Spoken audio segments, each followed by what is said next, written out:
Hello dear students, good morning.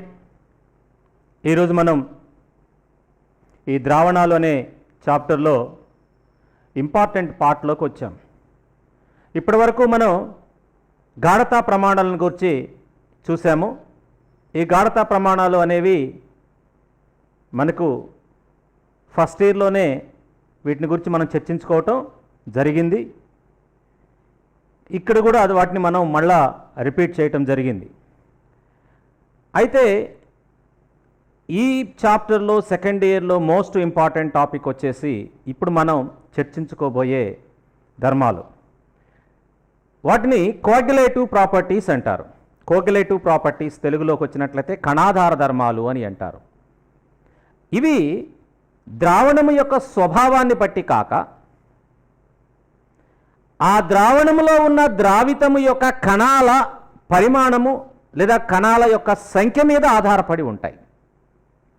అలాంటి ధర్మాలనే కణాధార ధర్మాలు అంటారు లేదా కోయాగ్యులేటివ్ ప్రాపర్టీస్ అంటారు. ఇవి ఈ డెఫినేషన్ మనకు 2 మార్క్స్ క్వశ్చన్గా కూడా లాస్ట్ ఇయర్ ఇవ్వటం జరిగింది. కణాధార ధర్మాలు, the properties which depend on the number of particles of solute present in a solution is said to be coagulative properties. ద్రావణములో ఉన్న ద్రావితము యొక్క కణాల సంఖ్య మీద ఆధారపడి ఉండే ధర్మాలను కణాధార ధర్మాలు అంటారు. ఇవి ద్రావణము యొక్క ధర్మము మీద ఆధారపడి ఉండవు. ద్రావణము యొక్క ధర్మములు అంటే విస్కాసిటీ అని అలాంటి కొన్ని ధర్మాలు ఉన్నాయి. అవి ద్రావణానికి మధ్య అవి మారుతూ ఉంటాయి. సో కెమికల్ కాంపోజిషన్తో కానీ దేనితో కానీ దీనికి మనకు సంబంధం లేదు. అందులో ఉండే పార్టికల్స్ యొక్క సంఖ్య మీద మాత్రమే ఆధారపడి ఉంటాయి. వాటిలో మనకు ముఖ్యమైనవి సాపేక్ష బాష్పపీడన నిమ్నత, elevation of boiling point, depression of freezing point, osmotic pressure. The 4 coagulative properties, important coagulative properties are lowering of vapor pressure, elevation of boiling point, depression of freezing point and osmotic pressure. These are the most important coagulative properties of a solution which depend only on the number of the particles that are present in a given solution. Solute particles that are present in a given solution. ఒక ద్రావణములో ఉన్న ద్రావితము యొక్క కణాల సంఖ్య మీద ఆధారపడి ఉన్న ధర్మాలను కణాధార ధర్మాలు అంటారు. ముఖ్యమైన కణాధార ధర్మాలు వచ్చేసి లోయింగ్ ఆఫ్ వేపర్ ప్రెషర్, బాష్పపీడన నిమ్నత, ఎలివేషన్ ఆఫ్ బాయిలింగ్ పాయింట్, బాష్పీభవన ఉష్ణోగ్రత ఉన్నతి, డిప్రెషన్ ఆఫ్ ఫ్రీజింగ్ పాయింట్, ఘనీభవన స్థాన నిమ్నత, ఆస్మోటిక్ ప్రెషర్. దాని తెలుగులో కూడా మనము ఆస్మటిక్ ప్రెషర్ అని అనుకోవచ్చు. ఇవి ముఖ్యమైన కణాధార ధర్మాలు.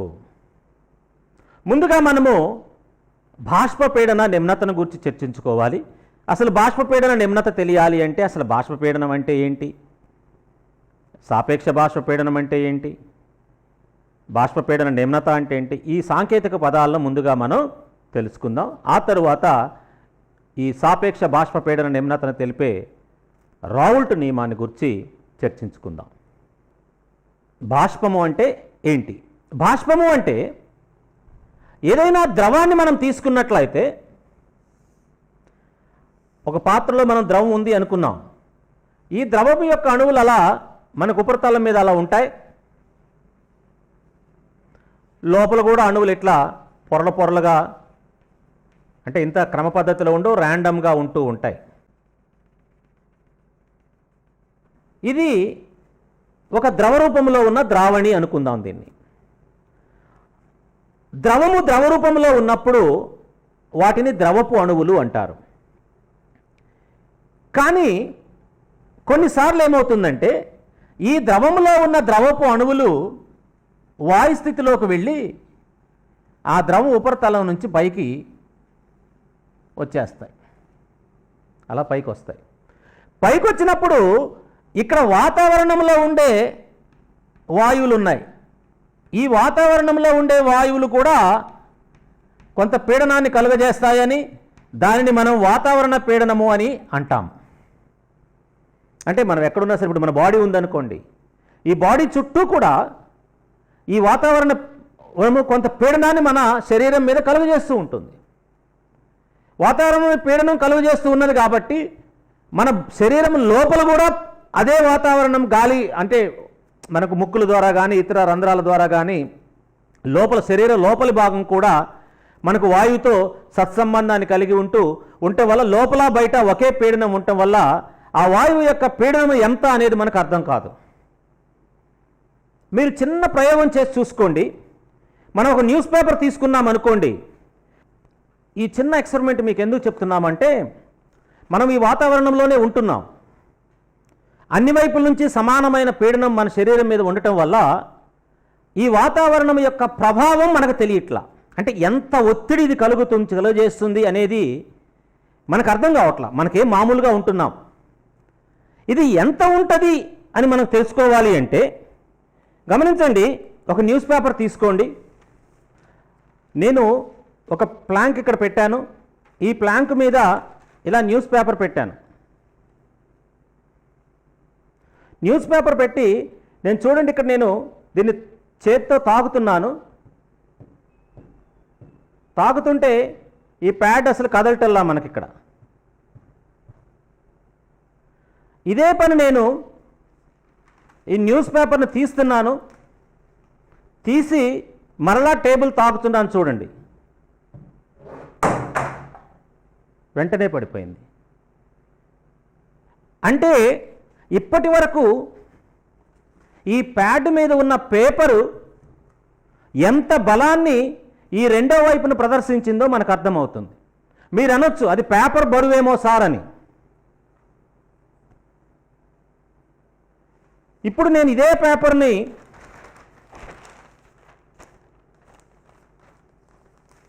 సేమ్ పేపర్ని చూడండి ఇట్లా మడిచిపెట్టాను.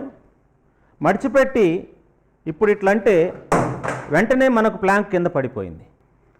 పేపర్ని మనం వెడల్పుగా తెరిచినప్పుడు ఉపరితల వైశాల్యం చాలా ఎక్కువగా ఉంటుంది కాబట్టి ఆ ఉపరితల వైశాల్యం మీద వాతావరణం చెందిన వాయువులు కొంత పీడనాన్ని అక్కడ మనకు కలుగజేస్తున్నాయి.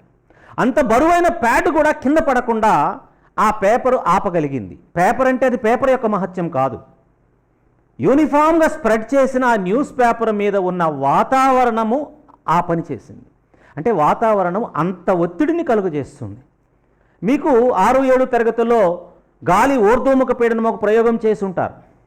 ఒక గ్లాసు నీళ్లు తీసుకొని ఆ గ్లాసు నిండుగా నీళ్లను పెట్టి దాని మీద ఒక పేపర్ పెట్టేసి మనం రివర్స్లో ఇలా చేసినప్పుడు ఆ వాటర్ కింద పడదు. అంటే వాతావరణంలో గాలి ఆ నీటిని అలా పట్టి ఉంచగలుగుతుంది. అంటే ఆ గ్లాసులో నీళ్ళు అంటే దాదాపు 1/2 లీటర్ ఉంటాయి. అంటే 250 గ్రామ్స్ వెయిట్ ఆఫ్ వాటర్ని మనకి చిన్న కాగితము పైకి నెట్టి నీటిని ఆపగలగటం మనం చూసాం. దానినే మనం వాతావరణ పీడనము అని అంటాం. వాతావరణంలో ఉండే వాయువులు అంత అధిక మొత్తంలో పీడనాన్ని కలిగి ఉంటాయి. ఇప్పుడు ఇక్కడికి వద్దాం, మనం అసలు పాయింట్లోకి వద్దాం. ఈ ద్రవము యొక్క ఉపరితలము మీద ఈ ద్రవపు అణువులు వాయుస్థితిలోకి మారినప్పుడు వాటిని ఏమంటారు అంటే బాష్పపు అణువులు అంటారు. బాష్పపు అణువులు. సో బాష్పము, వాయువు, 2 పదాలు వస్తున్నాయి ఇక్కడ. ఈ రెండు కూడా వాయుస్థితిలోనే ఉంటాయి. మరి వాయువు అని దేనిని అంటారు, బాష్పము అని దేనిని అంటారు? సాధారణ పరిస్థితులలో గది ఉష్ణోగ్రత వద్ద ఏదైతే వాయుస్థితిలో తనంతట తాను ఉంటుందో దానిని వాయువు అని అంటాం. అలా కాకుండా గది ఉష్ణోగ్రత వద్ద అది ద్రవస్థితిలో కానీ ఘనస్థితిలో కానీ ఉంటూ అందులో కొంత భాగం వాయు రూపంలోకి మారినట్లయితే దానిని మాత్రమే బాష్పము అంటాం. సహజ సిద్ధంగా వాయుస్థితిలో ఉండే పదార్థాన్ని వాయువు అంటారు. సహజ సిద్ధంగా ద్రవ లేదా ఘనస్థితిలో ఉంటూ ఆ క్షణంలో వాయు రూపంలోనికి మారిన కొంత భాగం వాయు రూపంలోకి మారితే దానిని బాష్పము అంటారు. కాబట్టి ద్రవము ఉపరితలము పైన ఈ బాష్పపు అణువులు చేరతాయి. ఈ బాష్పాణువులు ఏం చేస్తూ ఉంటాయి? నిరంతరం ఒకదాన్ని ఒకటి ఢీకొంటాయి, పాత్ర గోడలను కూడా ఢీకొంటూ ఉంటాయి. మనకు తెలుసు, ఏకాంక వైశాల్యం కలిగిన పాత్ర గోడలపై వాయు అణువులు కలుగజేసే బలాన్నే మనం పీడనము అంటున్నాం.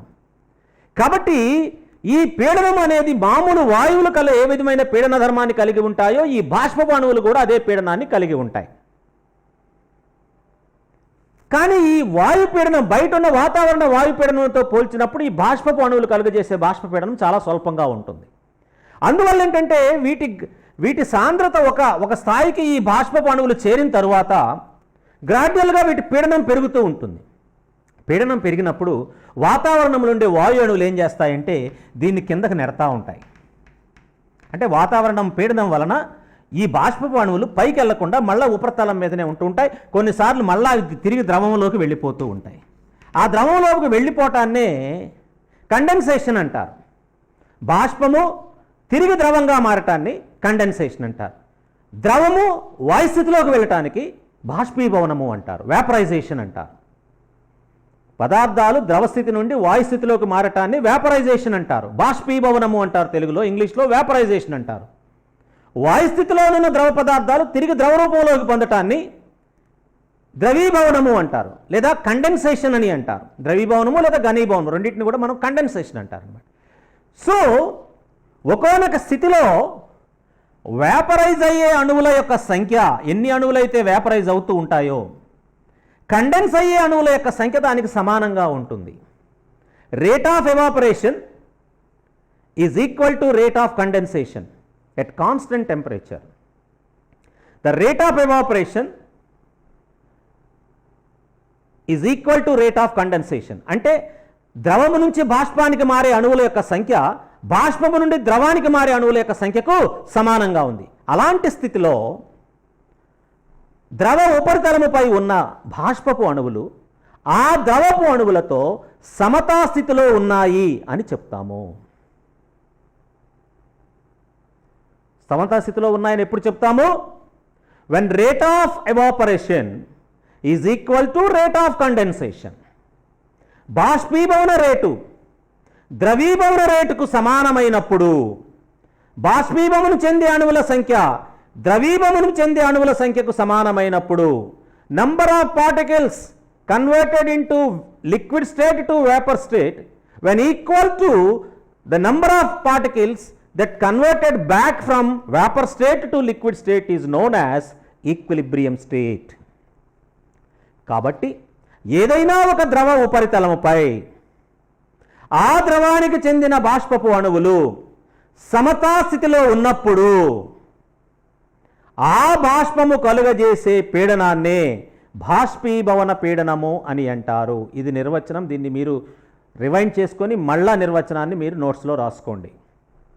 ద్రవము ఉపరితలముపై ఆ ద్రవపు బాష్పపు అణువులు సమతాస్థితిలో ఉన్నప్పుడు అవి కలుగజేసే పీడనాన్ని బాష్ప పీడనము అని అంటారు.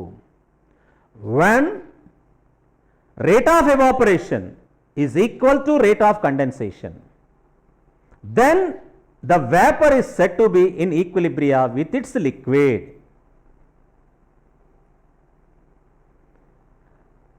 When vapors of a liquid are in equilibria with its liquid molecules,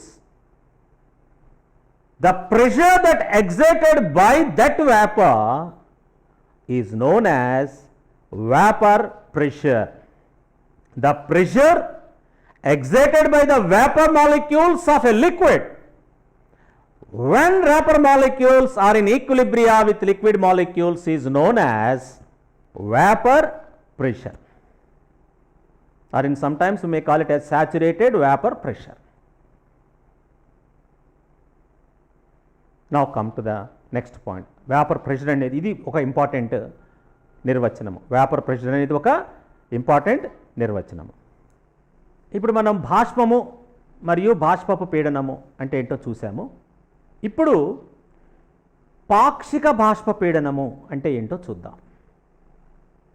పాక్షిక బాష్పపీడనము ఇది స్వచ్ఛమైన ద్రావణి. ఇప్పటి వరకు మనం చర్చించుకుంది స్వచ్ఛమైన ద్రావణి అంటే సపోజ్ ఉదాహరణకు నీరే తీసుకుందాం.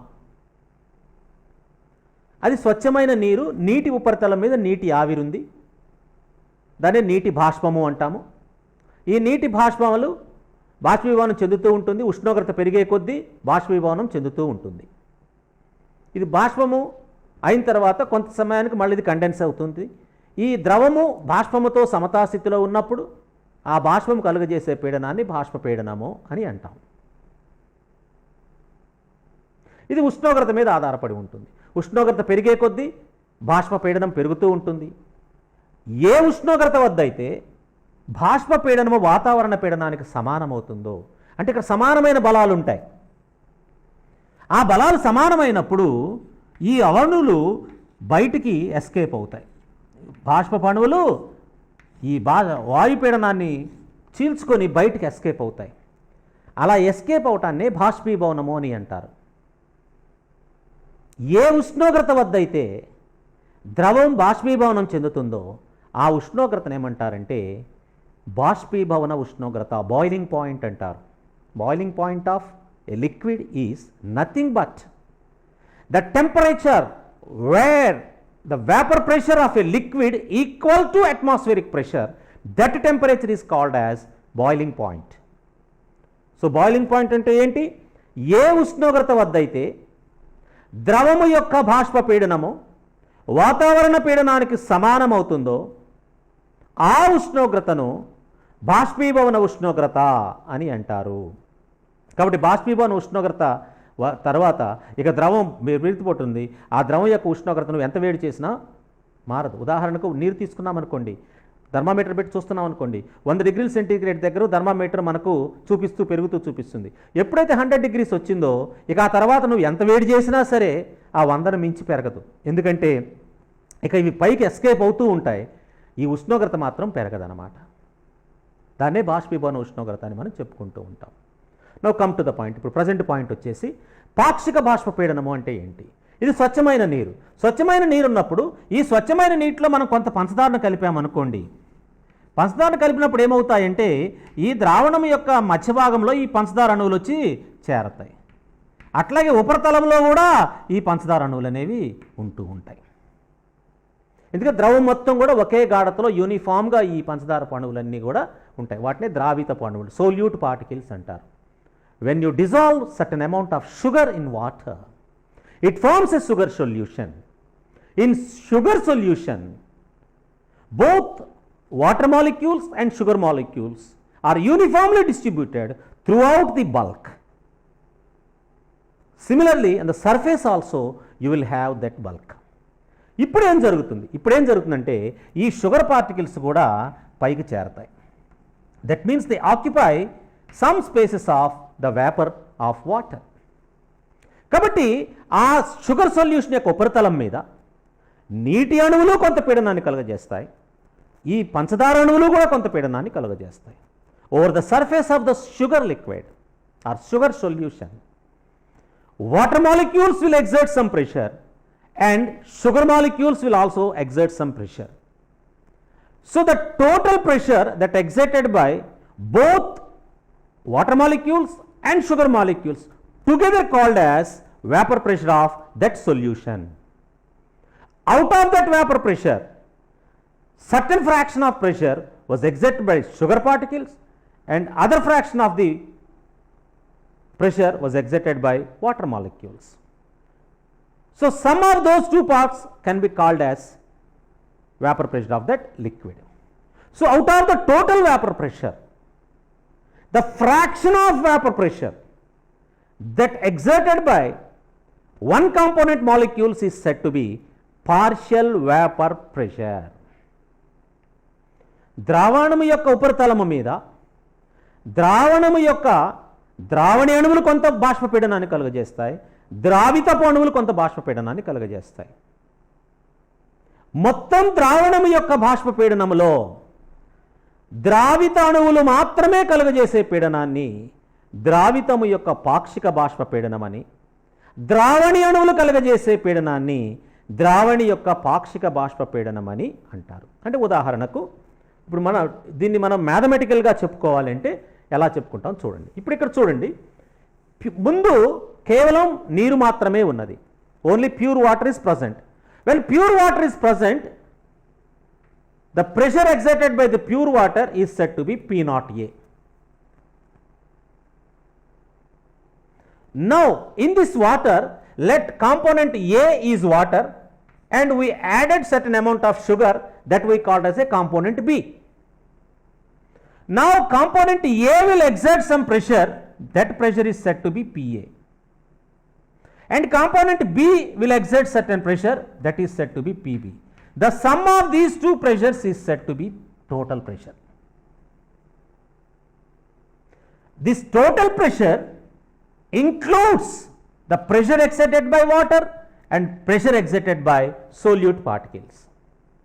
Out of this pressure, the fraction of pressure that exerted by one component particles alone is said to be partial vapor pressure. Partial vapor pressure of sugar particles or solute. Here solute is sugar. So that is the partial vapor pressure of sugar, and this is partial vapor pressure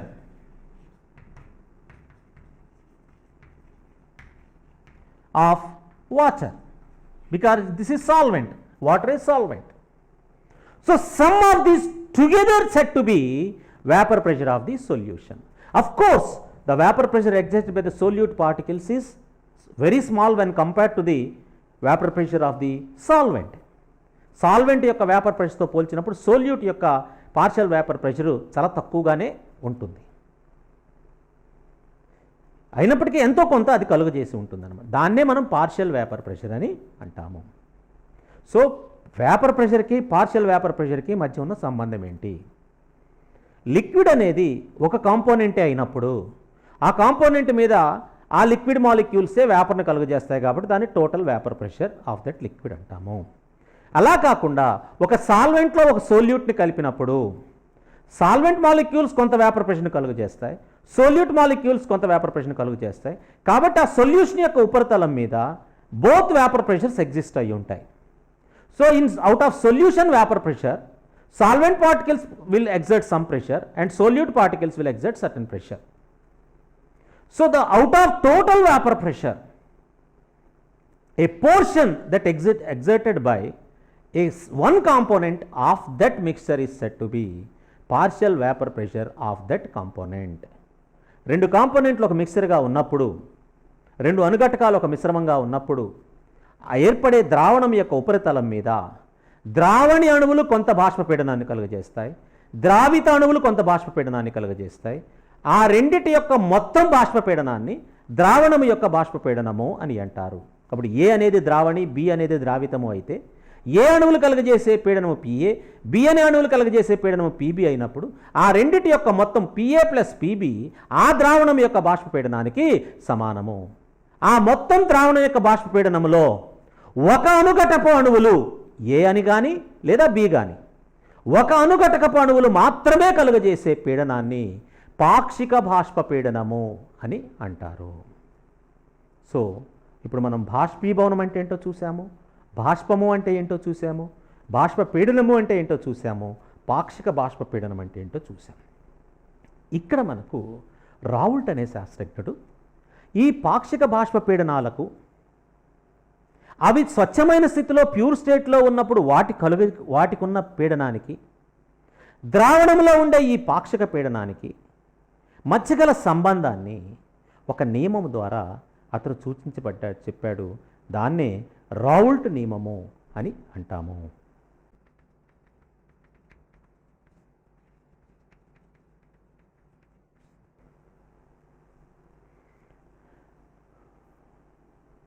ఈ రావుల్ట్ నియమాన్ని తెలుసుకోవటానికి ముందు మనము ఇంకొన్ని సాంకేతిక పదాలు మనం చూడాలి. బాష్పశీల పదార్థాలు, అబాష్పశీల పదార్థాలు. బాష్పశీల పదార్థాలు అంటే ఏ పదార్థాలైతే సులభంగా బాష్ప స్థితిలోనికి వెళ్ళే స్వభావాన్ని కలిగి ఉంటాయో వాటిని బాష్పశీల పదార్థాలు అంటారు. అబాష్పశీల పదార్థాలు అంటే ఏవైతే అంత సులభంగా బాష్పంగా మారవో అలాంటి వాటిని అబాష్పశీల పదార్థాలు అని అంటారు.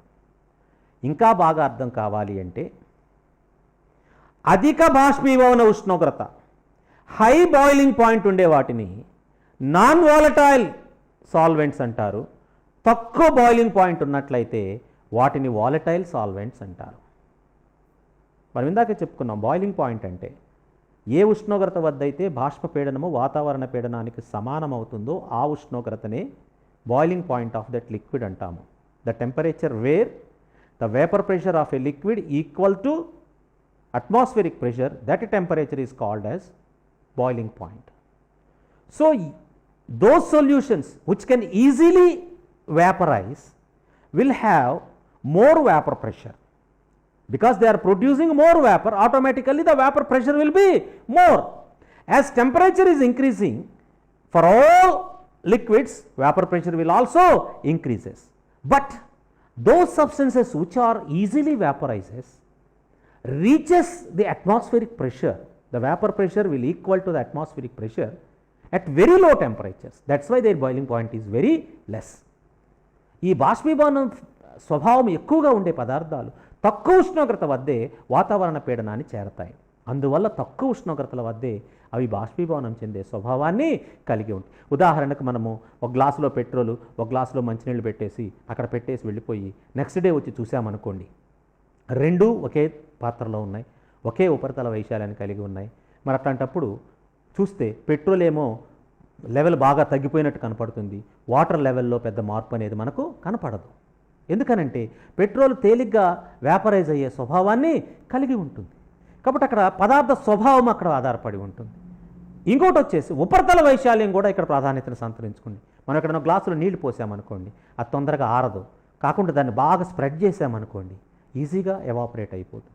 అంటే ఎవాపరేషన్, రేట్ ఆఫ్ ఎవాపరేషన్ అనేది సర్ఫేస్ ఏరియా మీద కూడా ఆధారపడి ఉంటుంది.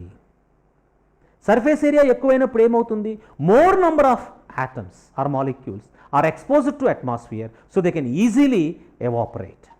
అంటే number of particles, surface area ఎక్కువైనా సరే వేపరైజేషన్ అనేది ఎక్కువగానే ఉంటుందన్నమాట. సో ఒకటేమో పదార్థ స్వభావం మీద ఆధారపడి ఉంటుంది, ఇంకొకటేమో సర్ఫేస్ ఏరియా మీద ఆధారపడి ఉంటుంది, మూడోది వచ్చేసి టెంపరేచర్. టెంపరేచర్ ఎక్కువయ్యే కొద్దీ తేలిగ్గా ఎవాపరేట్ అయిపోతుంది. మనం చూస్తుంటాం ఎండాకాలంలో నీళ్లు బట్టలు ఉన్నాయనుకోండి, ఈజీగా ఆవిరైపోయే స్వభావాన్ని కలిగి ఉంటాయి. అక్కడ టెంపరేచర్ ఒక్కటే కాదంటే అట్మాస్ఫియర్లో ఉండే హ్యూమిడిటీ ఒక కారణం అవ్వచ్చు, బట్ అదర్ ఫ్యాక్టర్ వచ్చి టెంపరేచర్ కూడా అక్కడ మనకు ఫ్యాక్టర్. మనం నీళ్ళు వేడి చేసామనుకోండి, త్వరగా ఆవిరైపోవటం. మన డేక్షాలో ఏదైనా కొంచెం తడి ఉన్నప్పుడు పొయ్యి మీద పెట్టామంటే బుసబుసమని పొంగుతూ నీరు ఆవిరైపోతుంది, అంటే టెంపరేచర్.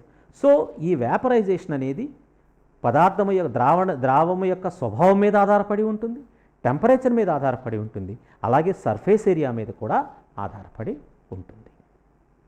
ఇప్పుడు కొత్తగా మనకేంటంటే ఒక బాష్పపీడనం అనేది ఎలా ఉంటుంది అంటే పాక్షిక బాష్పపీడనానికి, స్వచ్ఛమైన బాష్పపీడనానికి, అంటే అది స్వచ్ఛమైన స్థితిలో ఉన్నప్పుడు కలిగే బాష్పపీడనానికి మధ్య ఉన్న సంబంధాన్ని వివరించడానికే రావుల్ట్ అనే శాస్త్రజ్ఞుడు ఒక నియమాన్ని ప్రతిపాదించాడు.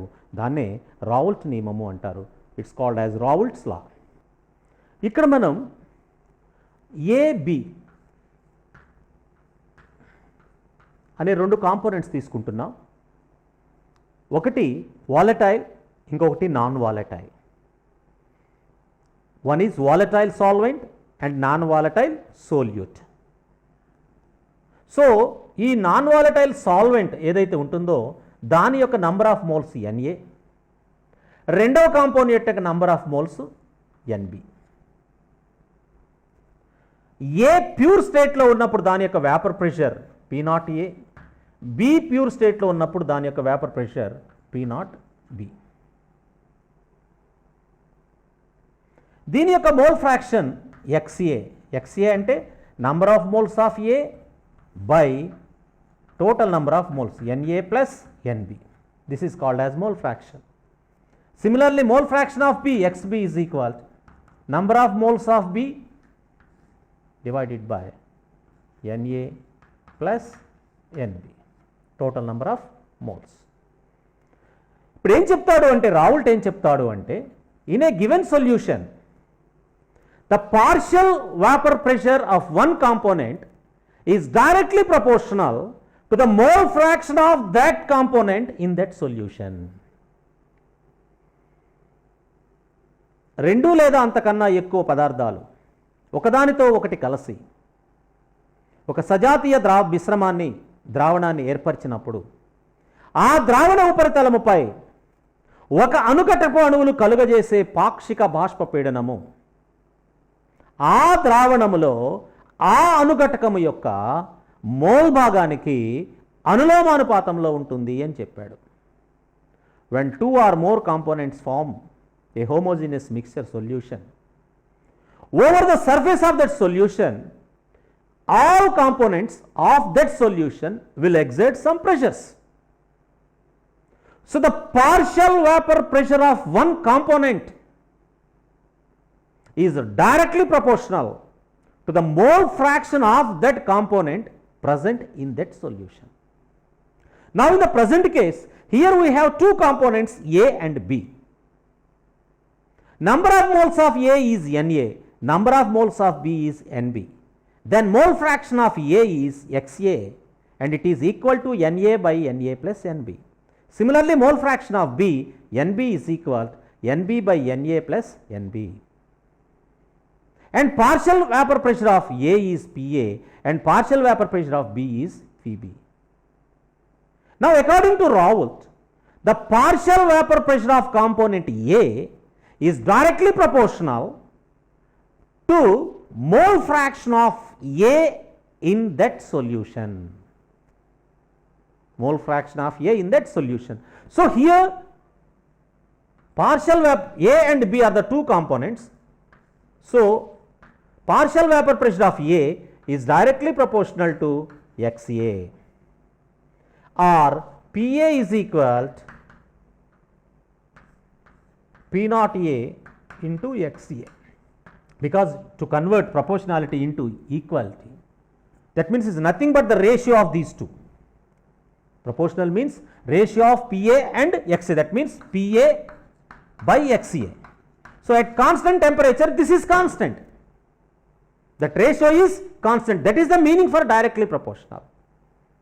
So here Pa is called P naught A into Xa, that means it is a constant, this ratio is constant, that constant is this P naught A.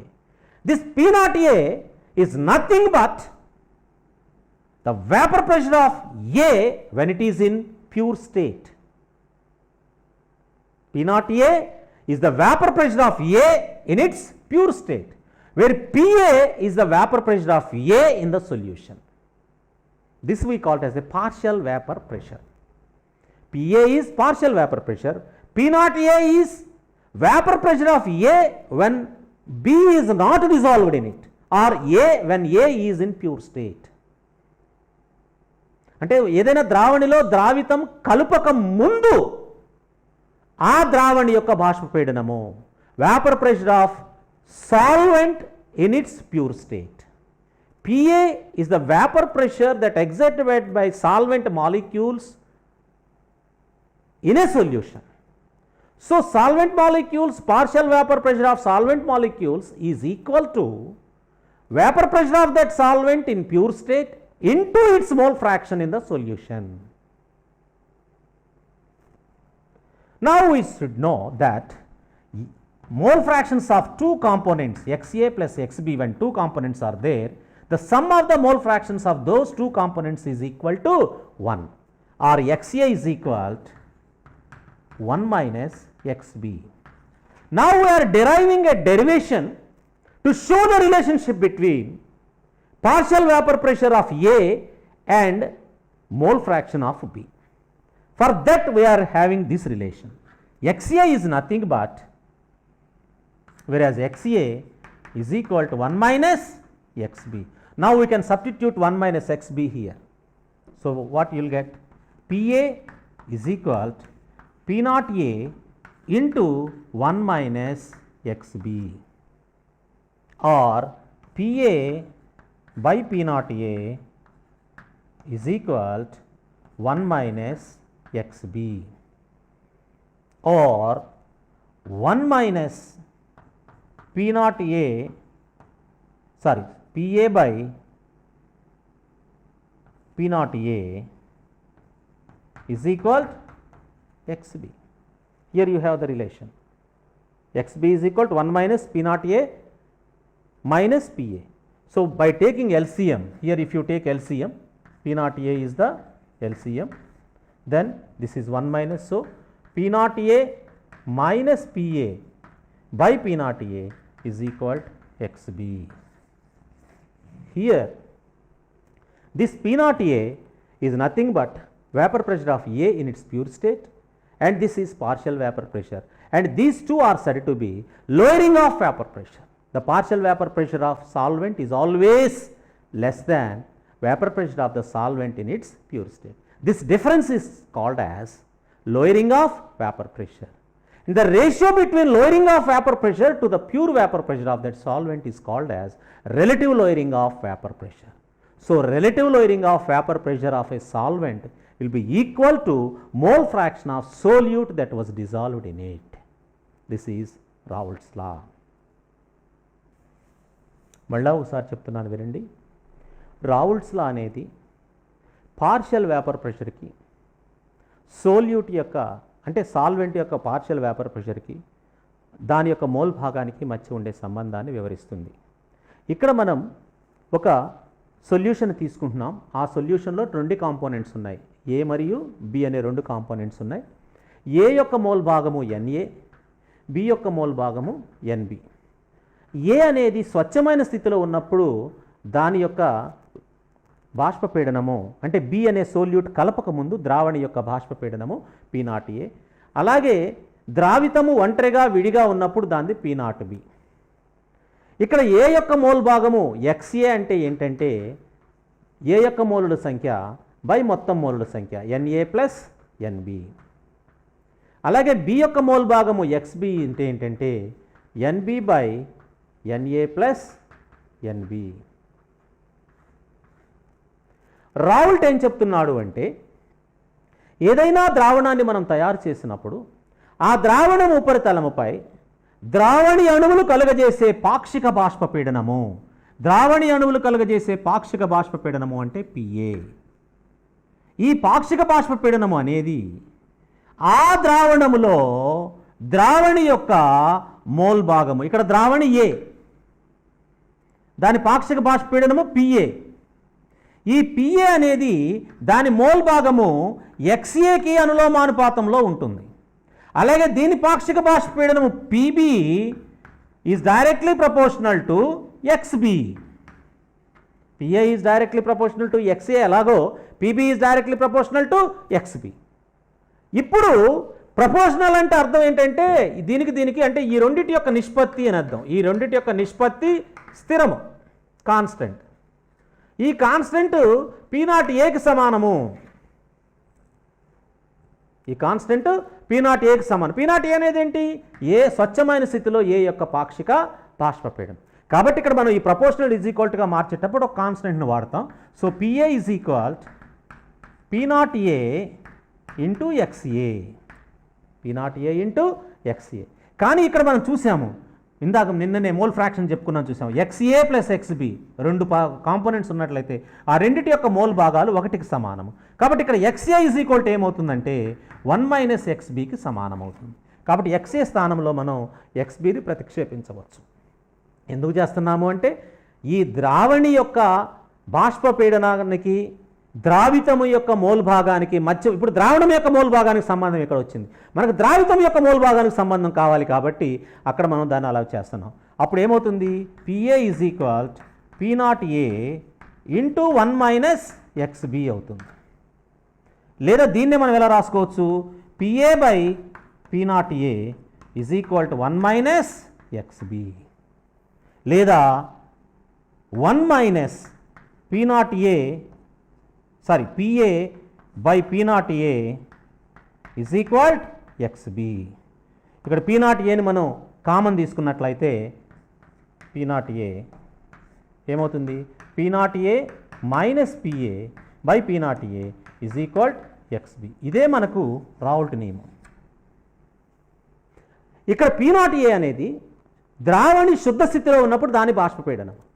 PA అనేది ద్రావణంలో ద్రావితాన్ని కలిపిన తరువాత ఆ ద్రావణి యొక్క పాక్షిక బాష్పపీడనం.